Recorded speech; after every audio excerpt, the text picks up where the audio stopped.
Joe Skipper. I'm the owner of Skipper Realty Group, brokered by eXp Realty here in Oregon. I am with my friend and loan officer, Cody Wilhelm, with Residential Mortgage. Hello, Cody. Joe, how are you today?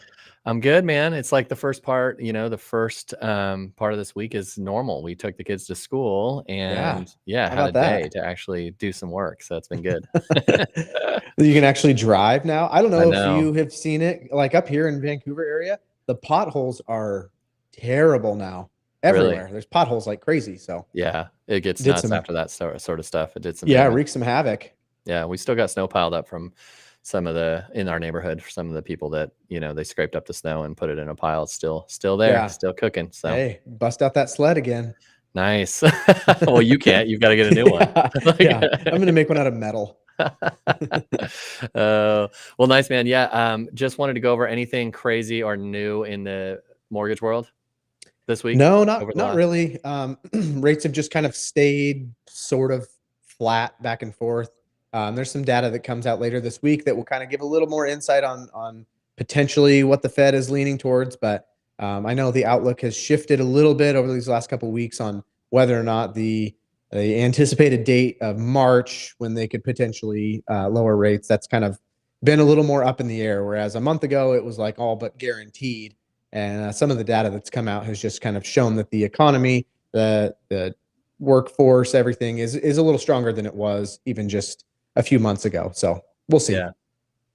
Yeah, it'll be interesting to see how that goes. In the real estate side of things, it's just been, we're starting to see the days on market increase as we go forward, which isn't into an abnormal range. We're starting to see 30, 45 days, 60 days, 90 days, whereas that was historically, or at least recent history, was like shocking to have a house on the market. It's like, what is wrong with that house if it's been on 3 months? We're starting to see kind of that become the norm. There's obviously certain neighborhoods and certain desirable communities that are like, they go right away. But even just looking for my clients earlier today, you're starting to see a lot more, especially the $800,000-$900,000 homes are sitting on the market for a normal amount of time, at least where I'm Okay. looking, which isn't, again, it's not a worry to me. I think it is kind of buyers or sellers being, starting to panic because they kind of, again, they don't sell a lot. They don't, we normally don't do this stuff that much. And so, you see sellers say, well, my friend sold their house, 6 months ago in a week. And so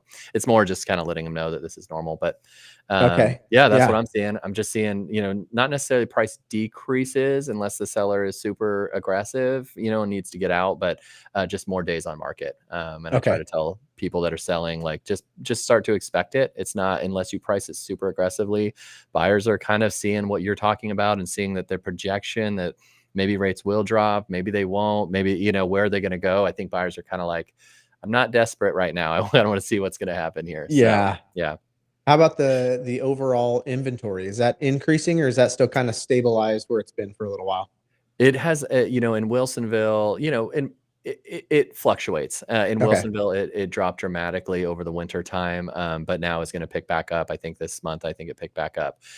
So it's just, yeah, the trend is more or less normal for this time of season. We're Hmm. expecting that, the inventory is going to pick up.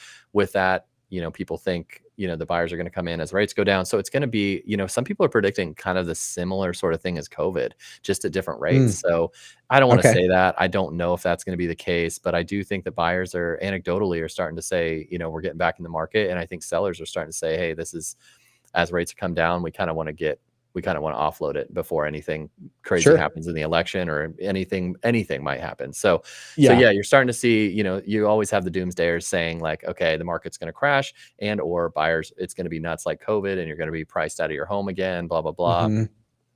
We don't know. Really, unfortunately, No. there's no crystal ball to say what buyers are going to do. Right now, they are starting to get into the market again, but they're not going super, we're desperate for these homes. So Hmm. we'll see. Maybe it's just a normal, healthy market. Sure. Well, and I think that Uh, as what we're in continues, it kind of creates more of it being a normal market yeah, and less of the panic or like I'm going to hold off and wait or I need to do this now. for It's sure. kind of all right. This might be what it looks like over the next couple years. Gradually changing one way or the other. But overall, I think it has become the existing market. So For I think sure. that whether that helps or hurts, it just creates consistency and less of like, oh, I'm going to wait a few more months and see what Yeah. happens because Yeah. nothing has changed. So I know. I know. And yeah, I think you're right. It's leveling out, stabilizing, or I guess stabilizing is more, yeah, so that's I think a good thing. But yeah, hey, I wanted, before we go down our normal rabbit holes of going into random topics and just talking to each other about this stuff, yeah. I have heard recently from a couple of clients about something called recasting. Mm, mhm. And so I've heard a little bit about it. I've seen it done a few times with different clients and various things, and the benefits of it. So if you kind of want to go over that and help explain kind of what recasting is for, and I guess not only what it is, but what opportunities it provides to people that may be jumping from selling to buying, or vice versa. Just what Mhm. it can help. So Yeah. So a recast is when you have a large chunk of money and you are applying that towards your mortgage. And this is not a principal reduction. They're two separate things. So a principal reduction would just be if you had, say, $10,000 and you decided, hey, I'm just going to put this towards my mortgage. And now my balance is $10,000 less. Nothing else changes. Your payment doesn't change. When you recast, you're typically going to do it with a larger amount. So kind of like what you're talking about, it's going to be most common is when you buy your next home before you have sold your previous home. So you buy and then you sell, and now you have, say, $100,000, and you take that money and you do a recast with it. They are not only lowering your overall amount by however much you put in there, but they're also re-amortizing your loan, which means that it's recalculating what your payment is, as opposed to if you just did a principal reduction, your payment's not going to change because all you did was just reduce the balance. So by recasting, you're staying in your same loan. You keep the same rate. If you're 3 years into your loan and you do a recast, it doesn't reset you back to 30 years. You're still at 27 years, but it's just re-amortizing your balance with where you're at. So you get the benefit of lowering your payment, and it's now just essentially like you refinance, but you're not restarting your overall term. So So is there a couple questions I was jotting down as you were talking. yeah, Is there a payment to recast, or is it literally calling your lender and saying, or the holder of the mortgage, and saying, I want to throw this money at it? there's typically a fee. Usually it's a couple $100s Okay. to do the recast, and you would just most places, and you do want to reach out to whoever holds your loan currently, whoever the servicer is. You just want to reach out to them and find out what their policy is. It's a quick process. I've done quite a few of them. It's a simple process. You just tell them how much you want to put down, when you want to do it. Certain lenders and servicers will have minimum requirements, whether it be a dollar amount or it needs to lower your payment by a certain percentage. So it's not like you can just do a $5,000 recast. Most servicers will require it to be a larger amount. Okay. Like I said, either a percentage of your loan amount or has to lower your payment by a certain amount too. So, but reach out to them. They will be able to get you that. And like I said, it's usually a couple $100 fee. So it's a Okay. very simple process to do it. Now, is it something that, you were saying that you have to have a certain amount of money to put into the recast, or a certain amount of percentage or whatnot, but is there a limited amount of times you can do it? So say you do it one year, then you get a bonus, from your job. Can you then take that bonus and throw it in the next year, or is there a time limit that you can do it? There's no time limit on when you can do it. And again, this I hate to sound really vague about it, but every servicer and lender is different on what their policies are. A lot of them will let you do it up to 2 times. Some might let you do it more, but the intention that they have is to do a large kind of one-time thing. Okay. But you could do it reoccurring, but you just want to make sure that that is something that they would allow you to do, to so that you're not just applying it directly towards principal, that you're able to actually recast it every time. That's cool. And Yeah. I guess like what I've seen, and probably what you're seeing with the recast, is and you can kind of dive into what it allows a seller and then a buyer to do with that money.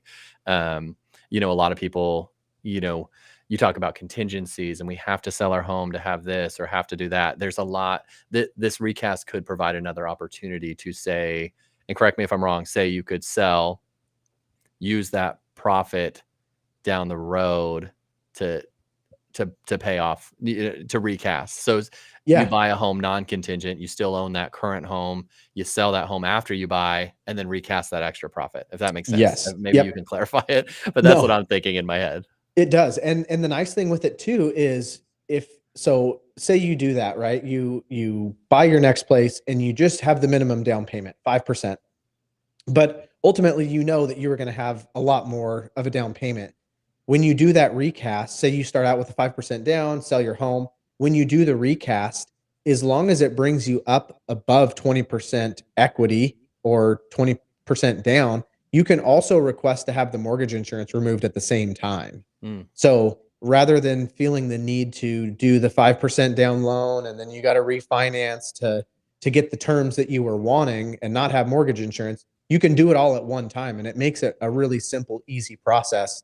It's kind of just like a way of delaying what you're doing, but still getting the benefit of not being contingent on the sale, on the purchase, which, that's especially in a competitive market, there's sometimes where a contingent offer just doesn't do it, right? yeah. There's too many other offers. So to be able to have that as an option, or if you know that you're getting an inheritance, or like you mentioned, a bonus of some kind, something to where maybe you just don't have any other plans for that, and your goal is I want to pay off my mortgage as quick as possible, and here's a way that I can do that. So it's a great option to have, and I don't think a lot of people, it's not every day that you run across having a Yeah. large sum of money Yeah, that that's you want to true. just That's dump true. towards your home. But I Yeah. think it is important for the people that do run across that they know that they have that as an option. Yeah, and you're right. It doesn't come into people's hands a lot to have that extra money. I think what we've seen is, or from what I've seen, it allows a seller slash buyer to keep their home for now. Buy the home non-contingent. I know it's not the money. You're doing the 5% down, like you said, but once you Mhm. sell and you have that chunk that you were gonna use for a down payment anyways, then you can cast that or recast that onto the mortgage post that. So it kind of puts you in Yep. a better spot as a buyer, allows you to not be contingent on selling and all that sort of stuff. So that's what I've seen it in. I don't know if that's similar to what Mhm. you've seen. Yep, yep. Most of the time that I've seen it, it's been where they can't sell their house in time. Maybe they just don't. I mean, if you can afford it, the convenience is fantastic because you Yeah. can not have to try to time your sell and buy at the same time, and then you're trying to move all in the matter of 1 week and getting it ready and get out of there. It's like you can buy yourself a month's worth of time to move out of there, then it just makes it really easy. If you have that Yep. option, it takes a lot of stress out of the buying and selling process. Yeah. Does that uh shoot, I just lost my question. I have like so many questions about this recasting. But anyways, I don't have any more questions because I can't remember, but They just gone. I know.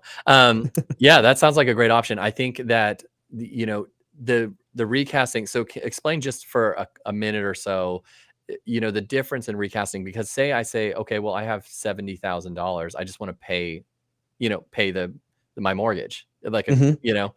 what's the difference? Like, I know you explained it a little bit, but how does that affect it? And I think with it, it may take us getting into the nitty gritty, but Yeah. I guess kind of explain what those first mortgage payments are, mostly interest. Yes. And so maybe that, if you could kind of help explain that, why the difference is such a big deal than just saying, okay, came into 70,000, I'm just going to throw it at my mortgage. Yeah, I mean, so you have kind of 2 ways of going about it. The way of just giving, putting that money towards your principal amount. Um, it doesn't change your payment. However, if you continue to make your payments like you have been, you're gonna pay it off significantly sooner, right? Say you had $70,000. Well, now your $70,000, that might have been like 6 years or 8 years or 10 years of your loan that you just wiped away at one time. So now by continuing to make your payments, you're gonna pay it off in 20 years. With doing a recast, you're not going to be paying it off any sooner because by doing what you're doing, you're essentially re-amortizing your loan to where you're not restarting your term at all, but it's also not because your payment is now lowered based on the amount of what your principal balance is. It's now recalculated to where if you continue to make this payment over the next, say, 27 years, you're already 3 years into your loan, then you're going to pay it off in 27 years, as opposed to just putting the principal amount down.